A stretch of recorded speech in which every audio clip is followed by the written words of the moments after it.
Love फुलझड़ी और मैं श्रुति। संयुक्त अरब अमीरात यानी यूएई की राजधानी अबू धाबी में सोमवार को ड्रोन अटैक किया गया। हमला अबू धाबी के अंतर्राष्ट्रीय एयरपोर्ट के पास किया गया है। यमन के हूती विद्रोहियों ने इस हमले की जिम्मेदारी ली है।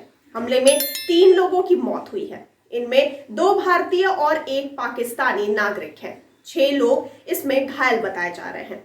यूएई में भारत के राजदूत संजय सुधीर ने कहा कि हम अपने नागरिकों की पहचान की कोशिश कर रहे हैं।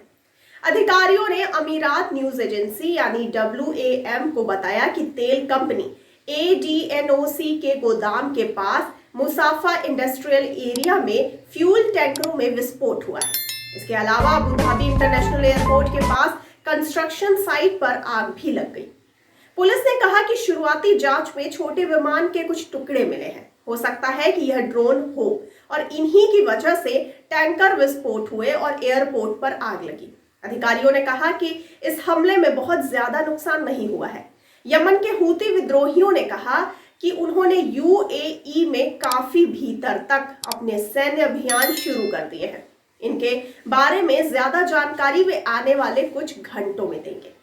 हूती विद्रोहियों यमन में गठबंधन सेनाओं का भी सामना कर रहे हैं, जिसे यूएई का समर्थन मिला हुआ है। अब आप ये सोच रहे होंगे कि ये हूती विद्रोही कौन है, तो आपको बता दें कि कौन है और कहां से आते हैं ये हूती विद्रोही। आइए जानते हैं विस्तार से। हूतियों का उदय सन 1980 के दशक में यमन में हुआ। यह यमन के उत्तरी क्षेत्र में शिया मुस्लिमों का सबसे बड़ा आदिवासी संगठन है। हूती उत्तरी यमन में सुन्नी इस्लाम की सलाफी विचारधारा के विस्तार के विरोध में है। सन 2011 से पहले जब यमन में सुन्नी नेता अब्दुल्ला सालेह की सरकार थी, तब शियाओं के दमन की कई घटनाएं सामने आई। ऐसे में शियाओं में सुन्नी समुदाय के तानाशाह नेता के खिलाफ गुस्सा भड़क उठा। उन्होंने देखा कि अब्दुल्ला सालेह की आर्थिक नीतियों की वजह से उत्तरी क्षेत्र में असमानता बढ़ी है। वे इस आर्थिक असमानता से नाराज थे।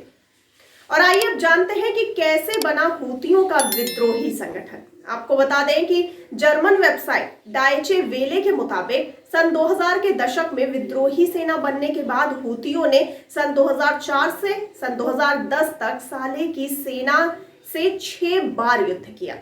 साल 2011 में जब अरब देशों यानी सऊदी अरब, यूएई, बहरीन और अन्य के हस्तक्षेप के बाद यह युद्ध शांत हुआ। देश में शांति के लिए बातचीत जारी ही थी कि तानाशाह सालेह को देश की जनता के प्रदर्शनों के चलते पद छोड़ना पड़ा। इस दौरान अब्दुल्ला मंसूर हादी यमन के नए राष्ट्रपति बने।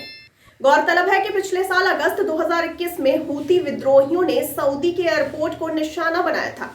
इससे पहले फरवरी 2021 में हूती विद्रोहियों ने दक्षिणी सऊदी अरब के एक एयरपोर्ट पर ड्रोन से हमला किया था, जिसके चलते एक नागरिक विमान में आग लग गई थी। हूती विद्रोही पहले भी सऊदी के एयरपोर्ट को निशाना बना चुके हैं। हालांकि ये पहली बार है जब हूतियों ने संयुक्त अरब अमीरात के किसी एयरपोर्ट पर हमला किया है। और आइए अब जान लेते हैं क्या है इनकी सैन्य क्षमता। आपको बता दें कि सेना के ही कुछ लोगों से हूतियों की सैन्य ताकत बनी है। इसे अंसर अल्लाह के रूप में जाना जाता है। पूर्व यमनी सेना के कुछ 60% सैनिक हूती समूह के साथ जुड़े हैं।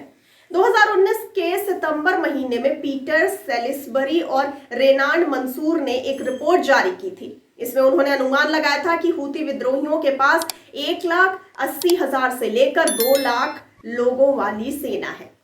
सेना के ये जवान टैंक चलाने, एंटी टैंक गाइडेड मिसाइल चलाने, लंबी दूरी की बैलिस्टिक मिसाइल चलाने से लेकर तकनीकी वाहन तक को चलाने में सक्षम है। हूतियों को बढ़ावा देने में ईरान का नाम क्यों आ रहा है? जी हां, आपको जानकारी के लिए बता दें कि हूती विद्रोहियों को सीधे तौर पर ईरान का समर्थन हासिल है। दरअसल ईरान शिया बहुल देश है और हूती मुस्लिम भी इसी समुदाय से आते हैं। इसी सामुदायिक जुड़ाव के चलते ईरान पर हूतियों की मदद के आरोप लगते रहे हैं। विशेषज्ञों का कहना है कि हूतियों के पास जो हथियार और मिसाइलें मिलती हैं, वे भी ईरान द्वारा निर्मित होती हैं। इतना ही नहीं, इस्लामिक जगत में राज के लिए ईरान का पहले ही सऊदी अरब और यूएई से लंबा विवाद रहा है। ऐसे में ईरान के लिए यमन को अरब देशों के प्रभाव में जाने से रोकना बड़ी चुनौती है। इसीलिए वह हूती विद्रोहियों का समर्थन कर यमन में सऊदी अरब और यूएई को रोकने की कोशिश में लगा है। आपको इस पूरी जानकारी पर क्या कहना है? अपनी राय और प्रतिक्रिया हम तक जरूर पहुंचाइए कमेंट बॉक्स में कमेंट करके, और साथ ही साथ हमारे चैनल को लाइक, सब्सक्राइब और शेयर करना बिल्कुल ना भूलिए। और मुझे दीजिए इजाजत, लेकिन आप बने रहिए द फुलझड़ी के साथ। धन्यवाद।